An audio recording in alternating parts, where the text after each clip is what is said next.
நீங்க அந்த அடிச்சாங்கன்னு சொல்றீங்கல்ல, அப்போ வந்து எத்தனை போலீஸ் இருந்தாங்க? அங்க இருந்து 4 பேரு, அடிச்சது 3 பேரு. அவங்களை யாரையாவது அடையாளம் தெரியுதா உங்களுக்கு? அடையாளம் தெரியும். அவர் பேரு ராஜான்ற ஒருத்தர் மட்டும் தான். அவர் தான் வந்து நெஞ்சில வந்து எத்தனது, அவன் தண்ணி கேட்க கேட்க வந்து மேற்கொண்டு வந்து நெஞ்சில வந்து எத்தனது. அவர் இங்கே இறந்துட்டார் கன்ஃபார்ம். அதுக்கு நான் உறுதியா சொல்லிடுறேன்.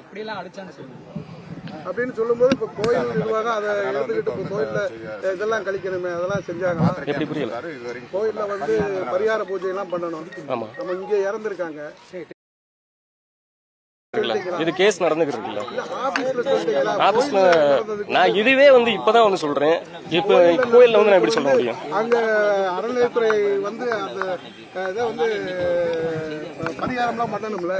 பரிகாரம் பண்றது அது அவங்க பாத்துக்குருவாங்க. அது நம்ம சொல்ல வேண்டிய அவசியம் கிடையாது. ஆபீஸ்ல சொல்லிட்டீங்களா? நான் சொல்லல. ஆனா என்னை வந்து விட்னஸா சேர்த்திருக்காங்கன்றது, அதாவது என்னோட பேரை வந்து கொடுத்துட்டேன். அவங்க வந்து என்னை கூப்பிட கிடையாது, அவ்வளவுதான் என்னால சொல்ல முடியும். அஜித் வெள்ளிக்கிழமை காலையில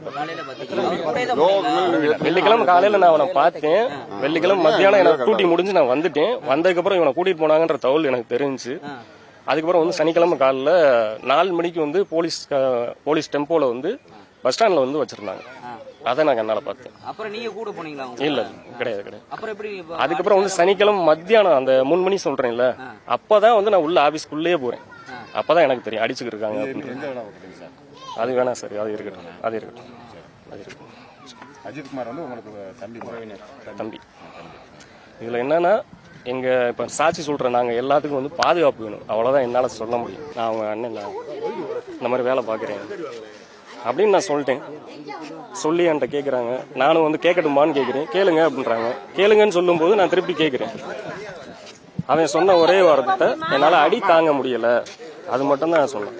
அடி தாங்க எப்படி கஞ்சா ஸ்மெல் நான் தான் சொல்றேன். இவன் மேலதான் வந்துச்சு, இவனுக்கு அந்த பழக்கமே கிடையாது. அஜித் மேலதான் வந்துச்சு. அதாவது கோசாலை மரம் ஆபீஸ் பின்னாடி இருக்க கோசாலை மரத்துல விசாரணை பண்ணிக்கிட்டு விசாரணை பண்ண அடிச்சுக்கிட்டு இருக்கே நான் போயிட்டேன். அடிச்சதுன்னா ஒரு அரை மணி நேரம் கழிச்சு பண்ணேன். ஒரு அரை மணி நேரம். அஜித் வந்து இப்படிதான் இருக்கு, கையை எதுவுமே தூக்க முடியாத அளவுக்கு இருக்கும். அப்போ அடிக்கும் போது அவங்க அடிக்கிறாங்க, அடிக்க கையை தூக்கிட்டு சார் விடுங்க சார் மட்டும் தான் சொல்றேன். எப்படி சார் விசாரணையில் இருக்கல நான் போய் கேட்க முடியும்? நான் அதுக்கு தான் வந்து அடிக்க வேணாம் விடுங்க, கேட்குறோம் அப்படின்னு சொல்லிட்டு நான் கேட்டேன். நான் கேட்குறோம்னு சொல்லிட்டு கேட்குறேன். கேட்கும்போது அவர் ஒரே வாரத்தில் அடி தாங்க முடியலன்னு மட்டும்தான் சொல்றாரு. வேற எதுவும் அடி தாங்க முடியலன்னு மட்டும்தான் சொல்லியிருக்காரு, வேற எதுவுமே சொல்ல கிடையாது. கஞ்சா வாடை வந்துச்சுன்னு தான் சொல்றேன். அவர் மேல வந்துச்சு. அதுக்கப்புறம் வந்து ஒரு போலீஸாரே வந்து என்னோட ட்ரீட்மெண்டே வந்து தனியா இருக்கும், அந்த கஞ்சாவை எடுத்துட்டு வாங்கன்னு ஒரு போலீஸார் சொல்றாரு. அவர் பேர் ராஜா தான். காவல்துறை கஞ்சா அடிக்கல, இவரை வந்து கஞ்சா அடிக்க வச்சுதான் இவரை அடிச்சிருக்காங்க. தெரியுதா?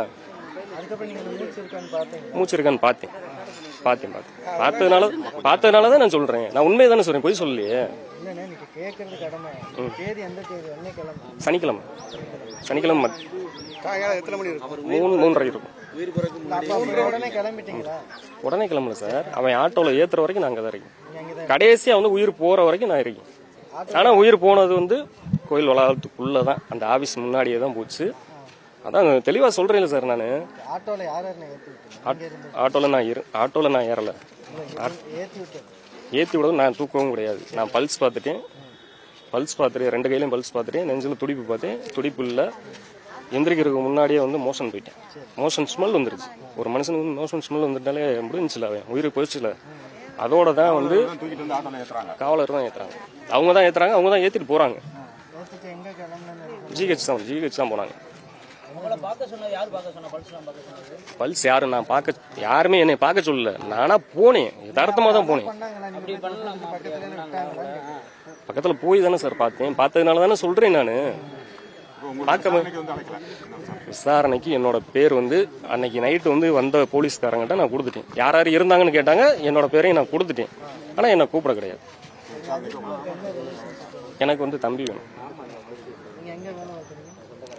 இது வேணாம்னு சொன்னேன். நான் கோயில் இல்லை, கொஞ்சம் வெளியில ராம்நாட்டில் வேலை பார்க்குறேன். அவ்வளோ மிளகா பொடி கொடுத்தாங்க. மிளகா பொடினா தண்ணியில் கலந்து கொடுத்தாங்க. தண்ணியில் கலந்து தான் கொடுத்தாங்க. பார்த்து வாய் வழியாக கொடுத்தாங்க. கொடுத்தப்போ வந்து ஒரு வாய் வழியாக கொடுத்தாங்க. அவனோட ஃபேண்ட்டை இழுத்துட்டு மிளகா பொடி வந்து உள்ளே கொட்டி விட்டாங்க. கொட்டி விட்டு எங்கெங்கே வேர்க்குதோ அங்கே ஃபுல்லாக வந்து மிளகா பொடியை வந்து தடவி விட்டாங்க. பக்கத்தில் இருந்து பார்த்தேன். ஆமாம், அப்படி சொல்லாங்க. நம்ம சொல்ல முடியல. இதனால விடுங்க, அவன் தண்ணின்னு கேட்டுக்கிருக்கான், தண்ணி கொடுங்கன்னு மட்டும்தான் நான் சொன்னேன்.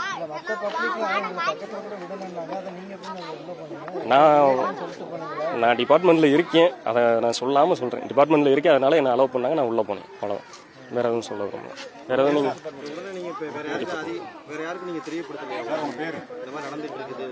இல்லை சொல்லலை. இப்படி நடக்கும் நாங்கள் எதிர்பார்க்கல, நானும் எதிர்பார்க்கல. இப்படி நடந்துரும்னு எதிர்பார்க்கல. அவ்வளோதான். 3:30 மணிக்கு இல்லை, இறந்தது வந்து 6 to 6:30 இல்லை சொல்லலை. அதாவது நான் என்ன நினச்சேன்னா, சரி ஆட்டோவில் தூக்கிட்டு போகிறாங்க, உயிர் இருக்கும், ஒரு அரை உசுரா இருந்தால் கூட பொழைச்சிக்கிருவேன்னு சொல்லிட்டு தான் நான் பேசாமல் இருந்தேன். மற்றபடி சொல்லலை.